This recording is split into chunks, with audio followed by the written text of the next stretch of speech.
KS notification വരാൻ പോകുന്ന സാഹചര്യത്തിൽ ഇതിന് പഠിച്ചു തുടങ്ങാൻ അറച്ചു നിൽക്കുന്നവരോട് കുറച്ച് കാര്യങ്ങൾ. 1. 3 മാസം സമയം കൊണ്ട് നല്ലൊരു അറ്റംപ്റ്റ് കൊടുക്കാൻ പറ്റില്ല എന്ന് നിങ്ങൾ ഒരിക്കലും വിചാരിക്കരുത്. കാരണം കഴിഞ്ഞ KS പ്രിലിംസിന് സ്ട്രീം 1-ലെ ജനറൽ കാറ്റഗറി പ്രിലിംസിൻ്റെ കട്ട് ഓഫ് വെറും 77 മാർക്ക്.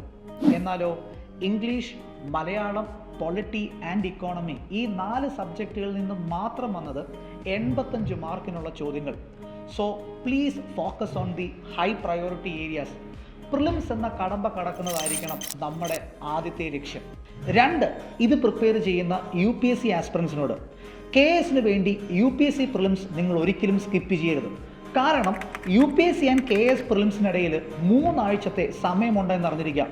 നിങ്ങൾക്കാവശ്യമായിട്ടുള്ള കേരള റിലേറ്റഡ് ടോപ്പിക്സോ മലയാളമോ കവർ ചെയ്യാൻ ഒരു UPSC ആസ്പിറൻസിന് 3 ആഴ്ച തന്നെ ധാരാളം. മറ്റെല്ലാ സബ്ജക്റ്റുകളിലും മറ്റാരേക്കാളും അഡ്വാൻറ്റേജ് നിങ്ങൾക്കുണ്ട് എന്നുള്ള യാഥാർത്ഥ്യം ഒരു കോൺഫിഡൻസ് ആക്കി മാറ്റുക.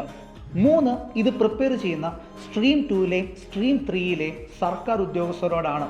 പുസ്തകങ്ങൾ മടക്കി വെച്ചിട്ട് വർഷങ്ങളായി എന്ന് കരുതി PSC പുതിയ പാറ്റേണിൽ ചോദ്യങ്ങൾ ചോദിക്കാൻ തുടങ്ങി എന്ന് കരുതി ഒരു കാരണവശാലും ഇതിനോട് ഒരു ഉപേക്ഷ വിചാരിക്കരുത്. കാരണം നിങ്ങൾക്ക് പ്രൊമോഷൻ കിട്ടാൻ ഇതിലും നല്ലൊരു അവസരം വേറെ ഇല്ല എന്ന് മനസ്സിലാക്കാം. ക്വാളിറ്റി മെൻറ്റർഷിപ്പും കൂടുതൽ പ്രാക്ടീസ് ടെസ്റ്റുകളും അടങ്ങുന്ന ഒരു കോച്ചിങ് രീതിയാണ് നിങ്ങൾക്ക് ആവശ്യം. കഴിഞ്ഞ KS പരീക്ഷയിലെ സ്ട്രീം 1-ലെ ആദ്യത്തെ 4 റാങ്കുകൾ, ആദ്യ 10 റാങ്കുകളിൽ 7 വിജയികൾ, സ്ട്രീം 3-ലെ റാങ്ക് ഹോൾഡർ നമ്പർ 1, ഇങ്ങനത്തെ ഏറ്റവും ക്രെഡിബിൾ റിസൾട്ട് ഉണ്ടാക്കിയ സ്ഥാപനമാണ് lead IAS.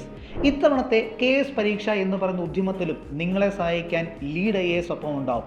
So stay tuned for the latest updates from us.